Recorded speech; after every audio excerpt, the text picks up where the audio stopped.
When you're confronted with the smoking wreckage of your life and relationship, a relationship that you probably thought was endgame when you started out, how do you move forward?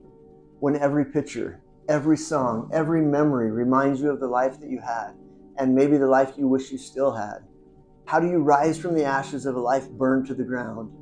You probably survived by telling yourself, never again.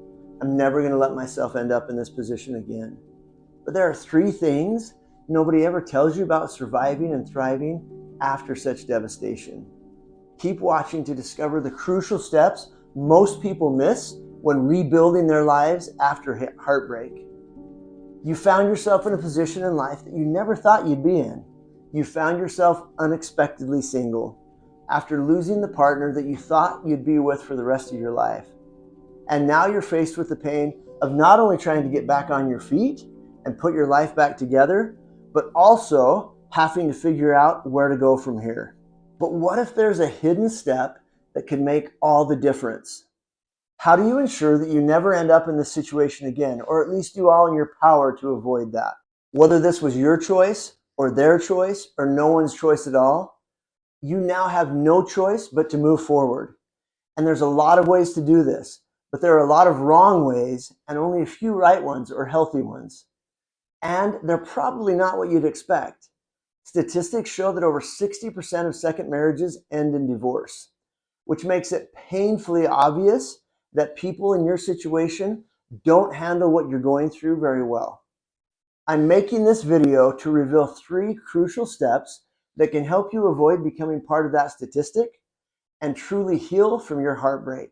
You see, the problem with pain is that it drives you to do anything and everything to try to get out of it, to try to get it to stop, to find some relief. Pain motivates us. For good or for bad, pain motivates us to do something. Most people, in an effort to try and make sense of where they find themselves in their lives, as they downsize their homes, downsize their cars, downsize their budgets, they realize that the years have taken a toll on who they were. And then they start to question who they are now. Religious beliefs, sexual orientation, their identity in general. It can be really hard to find a clear and accessible roadmap to navigate the confusing maze of what your life has become. If you feel like you're stuck in a dumpster fire and can't find your way out, I'm here to help you uncover the path and your next steps forward. After we expose the typical ineffective ways that people cope with being unexpectedly single, we're going to dive into a completely unconventional approach that will set you up for real healing and lasting happiness. You've probably seen some of the different ways that people cope with the pain that you're experiencing right now. There are the people who totally take their lives off the rails, partying, hooking up, jumping into any relationship that comes along way too fast. And they end up burning what little was left of their life completely to the ground. And then they come off looking like the problem in their last relationship. Then there are the people who close the blinds and draw the curtains. They curl up in bed and try to escape their new reality and the pain that comes with it. Almost everybody goes through that phase at some point. And we've all seen the phenomenon of the revenge body, which takes the idea of bettering yourself and channels it into an unhealthy obsession with your appearance. All too often in an effort to show the ex what they're missing out on.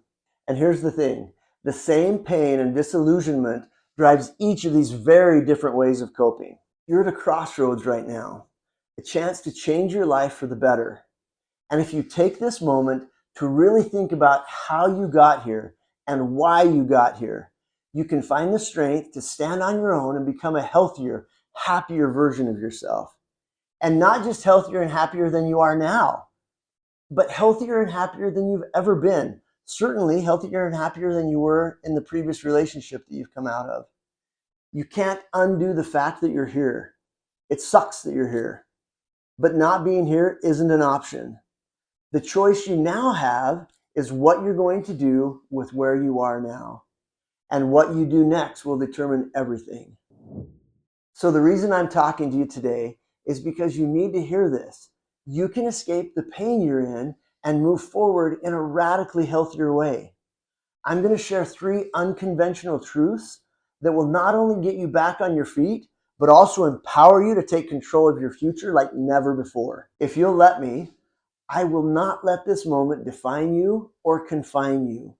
The final thing that we're going to talk about is perhaps the most important to understand at this point in your journey. But first, I'm going to start with two other really important ones.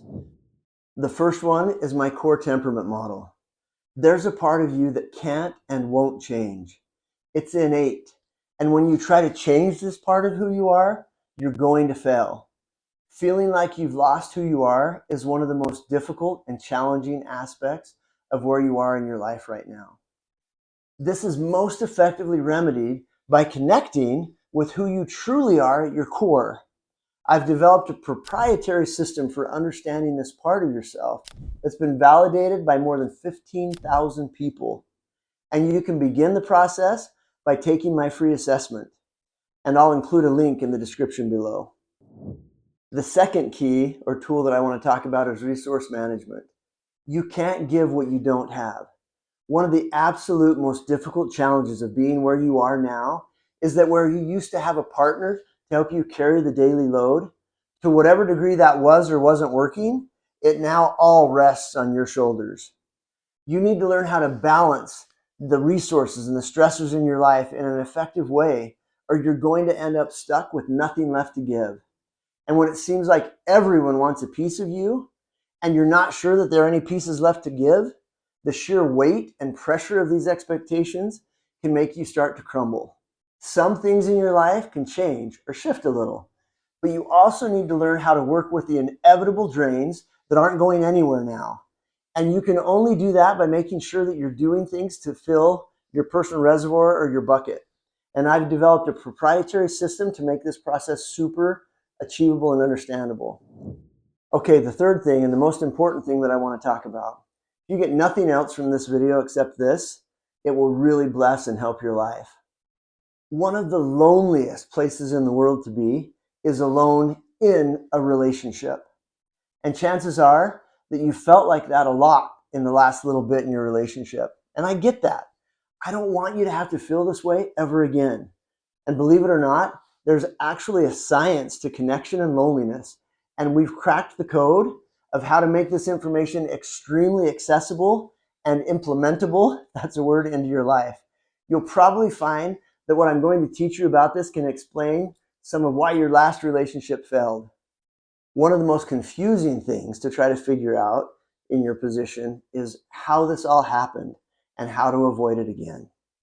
And you're probably going to find that what I'm going to teach you about this attachment, about this blueprint in your head, is going to help you understand, and it's going to explain a lot of why your last relationship failed.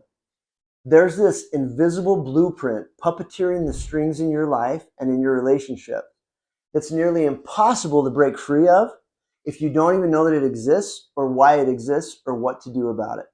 And unfortunately, it was written into your life decades ago. Once you really understand it, it's going to blow your mind. So I've prepared a simple assessment to determine what your rule book is, and I've included a link to this free quiz in the description below. I know all of this is overwhelming. I know it's hard to move forward when the grief and pain feel like quicksand, locking you in place. I've been there. And I know that there is a time and a place for grief. So I'm not expecting you to move through this faster than you're able. And if today's not your day, I get it. But one day very soon, you're going to need to wake up and take control of your life again. Because nothing is going to get better until you put in the work to allow yourself to heal and grow from this pain. So today, or when your day comes, let me and my coaches walk beside you on your journey to find healing and happiness again. I included a link in the description to book a call with me because I want to see where you're at right now and where you want to go. And then I want to help you move forward from the painful place that you're in and make sure you do everything in your power to keep this from happening again. Let me reiterate, you can't magically change where you are right now, but you absolutely can control how you cope with this moment. And by taking control of how you cope, there's so much that you can do to make sure that you don't find yourself here again.